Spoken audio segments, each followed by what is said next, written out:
కాదలిక్కే నేరమిల్లై తమిళ cinema మన నిత్యా Menon and Tamil hero Jayam Ravi హీరోయిన్లుగా మన సంక్రాంతికి రిలీజ్ అయింది ఈ సినిమా. నిన్నటితో 10 రోజులైంది, నిన్న గురువారంతో. అంటే మనకు 14కి మనకు ఇక్కడ సంక్రాంతికి వస్తున్నా ఉంటే 14కి అక్కడ సంక్రాంతికి ఈ సినిమా వచ్చింది. బట్ కలెక్షన్స్ పెద్దగా లేవు, అంటే క్లాసీగా ఉంది. ట్రైలర్ చూశాను తమిళ్లో, నాకైతే ట్రైలర్ నచ్చింది, సినిమా బాగుంటుంది అనుకున్నాను. కానీ ఈ సినిమాకి పెద్ద దెబ్బ పడ్డానికి కారణం విశాల్ మదగజరాజా. ఆ సినిమా మాస్ కమర్షియల్ సినిమా 2 రోజుల ముందు వచ్చింది, 12 ఏళ్ల క్రితం సినిమా అయినా కానీ ఆ సినిమా 50 కోట్లు కలెక్ట్ చేసింది. బట్ ఈ సినిమాకు కలెక్షన్స్ లేవు, కేవలం 10 కోట్లు మాత్రమే వచ్చాయి. 10 రోజుల్లో 10 కోట్లు అంతే. సినిమా బడ్జెట్ ఏమో 15 కోట్లు. ఇక ఈ 10 కోట్ల గ్రాస్లో డిస్ట్రిబ్యూటర్ షేర్ విషయానికి వస్తే 5 కోట్లు మాత్రమే ఉంది.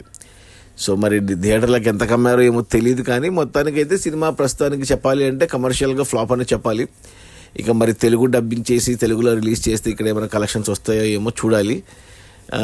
మొత్తానికి అంటే ఈ సినిమా డైరెక్టర్ వచ్చేసి మన Tamil Nadu deputy chief minister hero Udhayanidhi Stalin wife director ఈ సినిమాకు.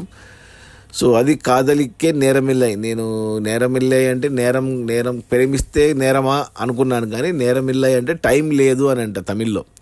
అంటే కాదలిక్కే అంటే ప్రేమించడానికి టైం లేదు అని టైటిల్ తెలుగులో. మరి తెలుగులో ఏం పెడతారో తెలియదు, మీనింగ్ అయితే అది తెలుగులో వస్తే బాగుంటుంది. ఎందుకంటే తెలిసిన మొఖాలే, జయం రవి కానీ నిత్యా మీనన్ కోసం అన్న చూస్తారు. అట్లీస్ట్ ఓటీటీకి వస్తే తెలుగు డబ్బింగ్ ఉంటే చూడొచ్చు మనము.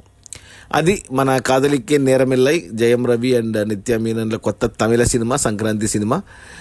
రిలీజ్ అయిన మొదటి 10 రోజుల్లో కేవలం 10 కోట్ల గ్రాసు. ఇక సినిమా బడ్జెట్ 15 కోట్లు, ఇక షేర్ వచ్చి 5 కోట్లు. సో సినిమా కమర్షియల్గా ఫ్లాప్ అని చెప్పాలి ప్రస్తుతానికి. Okay, bye.